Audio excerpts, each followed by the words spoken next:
Welcome to our channel. आज class 10 light chapter का most important MCQ question हम लोग देखेंगे। पहला प्रश्न है, प्रकाश की किरण गमन करती है।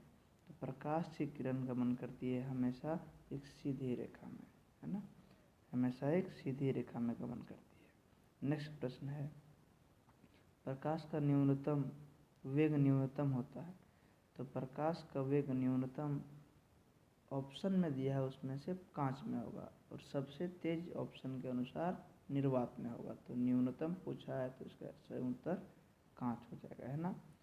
नेक्स्ट प्रश्न हो जाएगा, हाँ, जबकि प्रकाश का अगर चाल पूछे निर्वात में तो ध्यान रखिएगा 3 × 10⁸ मीटर पर सेकेंड, है ना।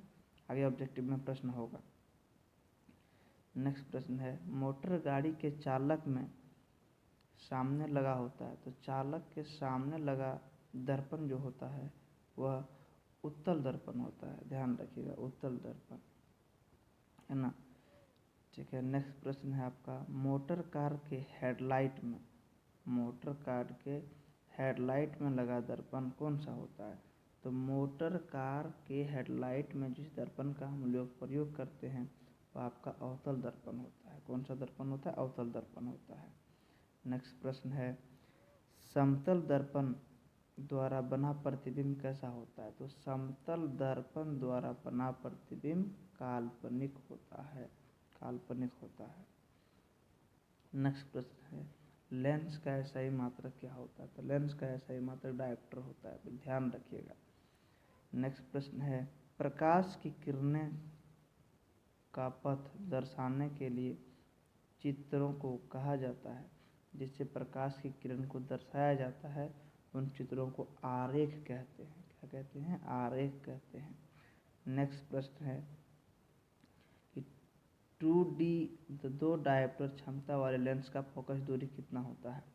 तो 2 डायोप्टर लेंस के क्षमता वाले का फोकस दूरी आपका 50 सेंटीमीटर होता है। एक डायोप्टर बराबर 25 सेंटीमीटर होता है, ध्यान रखिएगा। नेक्स्ट प्रश्न है, किसी उत्तल लेंस का फोकस दूरी 50 सेंटीमीटर है तो उसकी क्षमता पूछा है। अगर फोकस दूरी 50 है तो उसकी क्षमता पूछा है। देखिए, अगर हम जानते हैं कि एक डायोप्टर बराबर 25 सेंटीमीटर होता है तो 50 सेंटीमीटर दिया गया, 50 को अगर 25 से डिवाइड करेंगे तो 2D का आंसर आ जाएगा आपका 2D। तो इसका सही आंसर हो जाएगा 2D, है ना, ध्यान रखिएगा 2D हो जाएगा। ठीक है। नेक्स्ट प्रश्न है आपका, प्रकाश की किरणों के समूह को क्या कहते हैं। प्रकाश की किरणों के समूह को हम लोग प्रकाश पुंज कहते हैं, प्रकाश पुंज कहते हैं। नेक्स्ट प्रश्न है, उत्तल लेंस की क्षमता होती है, उत्तल लेंस की क्षमता हमेशा क्या होती है? नेगेटिव होती है, ऋणात्मक होती है। उत्तल लेंस की क्षमता हमेशा ऋणात्मक होती है ना। नेक्स्ट प्रश्न है, अवतल लेंस की क्षमता होती है। तो अवतल लेंस की क्षमता क्या होगी? अवतल लेंस की क्षमता, ध्यान रखिएगा, इस लेंस की क्षमता हमेशा ऋणात्मक ही होती है। तो इसका भी आंसर क्या हो जाएगा? ऋणात्मक होती है ना। ठीक है। चलिए नेक्स्ट प्रश्न हम लोग देखते हैं। एक मिनट, हमने शायद ऊपर वाले प्रश्न जो था ना उत्तल, तो उत्तल का पॉजिटिव होता है, ध्यान रखिएगा, सॉरी। ठीक है। और अवतल का ऋणात्मक होता है। उत्तल लेंस को कहते हैं, उत्तल लेंस किसे कहते हैं? तो उत्तल लेंस हम लोग कहते हैं अभिसारी लेंस को। किसे कहते हैं? अभिसारी लेंस को कहते हैं। नेक्स्ट प्रश्न है, अवतल लेंस किसे कहते हैं। तो देखिए, उत्तल अगर अभिसारी को कहेंगे तो अवतल किसे कहेंगे? अवतल कहेंगे अपसारी लेंस को कहेंगे, है ना। नेक्स्ट प्रश्न है, निम्न में से कौन सा पदार्थ लेंस बनाने के लिए प्रयुक्त नहीं है। पूछा गया प्रश्न है सारे, है ना। तो हम जल को लेंस के रूप में यूज कर सकते हैं, कांच का भी कर सकते हैं, प्लास्टिक का भी कर सकते हैं। मिट्टी से कभी लेंस नहीं बनाया जा सकता। नेक्स्ट प्रश्न है, किस दर्पण से हमेशा वस्तु से छोटा प्रतिबिंब बनता है। तो छोटा प्रतिबिंब बनाने का बात किया गया है। तो छोटा प्रतिबिंब हमेशा उत्तल दर्पण से बनता है, उत्तल दर्पण से बनता है ना। नेक्स्ट प्रश्न है, किस दर्पण से वस्तु का बड़ा प्रतिबिंब बनता है? किस दर्पण से वस्तु का बड़ा प्रतिबिंब बनता है? तो इसका आंसर हो जाएगा अवतल दर्पण से वस्तु का बड़ा प्रतिबिंब बनता है।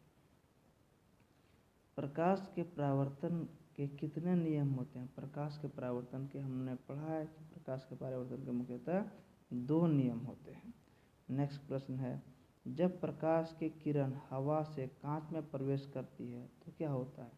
तो हवा से कांच में प्रवेश करती है तो हवा आपका हो गया विरल माध्यम और कांच हो गया सघन माध्यम, तो वो अभिलंब के निकट आएगा, है ना, अभिलंब की ओर झुकेगा।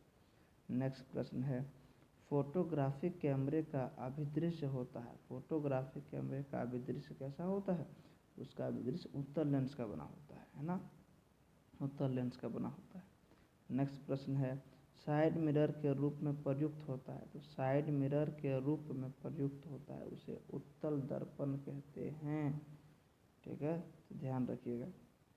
नेक्स्ट प्रश्न है, एक अवतल दर्पण की फोकस दूरी 10 सेंटीमीटर की वक्रता त्रिज्या पूछा है। फोकस दूरी दिया गया है और वक्रता त्रिज्या पूछा है तो उसको 2 से गुना कर दीजिए, आपका निकल जाएगा वक्रता त्रिज्या, है ना। तो 10 अगर आपका फोकस दूरी है तो वक्रता त्रिज्या क्या हो जाएगा? 20 सेंटीमीटर हो जाएगा। नेक्स्ट प्रश्न है, निर्गत किरण एवं विलंब के बीच कोण को क्या कहते हैं? ठीक है, देखिए निर्गत किरण और अभिलंब के बीच को जो होता है उसे कहते हैं निर्गत कोण कहते हैं, निर्गत कोण कहते हैं।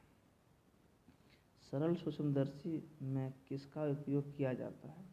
तो सरल सूक्ष्मदर्शी में मुख्यतः उत्तल लेंस का उपयोग किया जाता है। ठीक है, माइक्रोस्कोप में किस लेंस के द्वारा सिर्फ काल्पनिक प्रतिबिंब बनता है ना? तो अवतल लेंस के द्वारा सिर्फ काल्पनिक प्रतिबिंब बनता है ना। नेक्स्ट प्रश्न है, सोलर कुकर में प्रयोग किया जाता है। सोलर कुकर में हम लोग जानते हैं कि अवतल दर्पण का प्रयोग किया जाता है, अवतल दर्पण का प्रयोग किया जाता है। गोलीय दर्पण में फोकसांतर एवं वक्रता त्रिज्या के बीच का दूरी क्या होता है? तो गोलीय दर्पण में फोकसांतर और वक्रता त्रिज्या के बीच का दूरी r बराबर 2f होता है। प्रकाश के अपवर्तन के कितने नियम हैं? तो प्रकाश के अपवर्तन के हमने पढ़ा है कि कितने नियम हैं? 2 नियम हैं। नेक्स्ट प्रश्न है, दाढ़ी बनाने में कौन सा दर्पण का प्रयोग किया जाता है? तो दाढ़ी बनाने में हम जानते हैं कि हमेशा अवतल दर्पण का प्रयोग किया जाता है ना, अवतल दर्पण का प्रयोग किया जाता है। सर्च लाइट के रूप में भी हम लोग अवतल दर्पण का ही प्रयोग करते हैं। किसी माध्यम के अपवर्तनांक का मान क्या होता है? किसी माध्यम के अपवर्तनांक का मान हम जानते हैं sine i by sine r होता है। मोस्ट भी यही प्रश्न है ये सारे। नेक्स्ट प्रश्न है, 2 वक्रीय पृष्ठों से घिरा ठोस माध्यम को कहते हैं। 2 वक्र पृष्ठ से घिरा ठोस माध्यम को गोलीय लेंस कहते हैं। क्या कहते हैं? गोलीय लेंस कहते हैं। मिरर फार्मूला, ये सब बिल्कुल ध्यान रखिएगा आप लोग। मिरर फार्मूला आपका क्या होता है? ये होता है 1/v + 1/u बराबर 1/f। नेक्स्ट प्रश्न है, निर्वात में प्रकाश की चाल, यहाँ पावर के रूप में होगा, है ना यहाँ पे। तो इसका सही उत्तर हो जाएगा पहला ऑप्शन, जो इस तरह लिखाएगा 3 × 10⁸ मीटर पर सेकेंड, ध्यान रखिएगा, है ना। नेक्स्ट प्रश्न है, दंत विशेषज्ञ दांतों का डॉक्टर जो है वो दांतों का बड़ा प्रतिबिंब देखने के लिए कौन सा दर्पण का सहारा लेते हैं? तो वो सभी आपका अवतल दर्पण का सहारा लेते हैं, ध्यान रखिएगा। इसका भी आंसर आपका पहला हो जाएगा। नेक्स्ट प्रश्न है, अवतल लेंस या अवतल दर्पण दोनों में कुछ भी पूछे, अगर पूछे अनंत में रखी प्रतिबिंब का स्थिति कहाँ होता है? तो हमेशा याद रखिएगा फोकस पे होता है। कहाँ होता है? दर्पण हो या लेंस हो, ध्यान रखिएगा दोनों में सेम होगा।